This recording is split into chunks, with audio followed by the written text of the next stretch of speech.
একজন বিবাহিত মেয়ের জীবনে তার স্বামীর চেয়ে আপন কেউ না, তার সন্তানও না। আর একজন পুরুষের জন্য সবচেয়ে আপন স্ত্রী ছাড়া কেউ না, তার বাবা মাও না।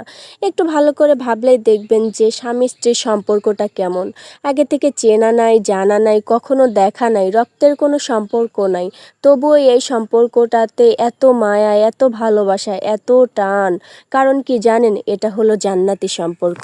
যে সম্পর্কটা শুরুই হয়েছিল জান্নাতে, আবার নাকি সেই সম্পর্কটা পূর্ণতা পাবে মৃত্যুর পরে আবার ওই জান্নাতেই। আসলে বাস্তবতা এমন যে একটা মেয়ের সন্তান হওয়ার পরে সেই মেয়েটা মনে করে তার সন্তানই তার সব থেকে আপন, কিন্তু আসলে এটা কিন্তু সত্য না। হ্যাঁ, সন্তান আপন, কিন্তু ঠিক ততদিনই আপনার সন্তান আপনার আপন যতদিন না তার বিয়ে হয়, সংসার হয় আর বাচ্চা কাচ্চা হয়। ঠিক ততদিনই আপনার সন্তান আপনার কাছে আপন থাকবে। আর বাস্তবতা এটাই যে আপনার সন্তানের যখন ম্যারিড লাইফ শুরু হবে তখন তার আলাদা একটা পৃথিবী সৃষ্টি হবে, যেখানে অন্য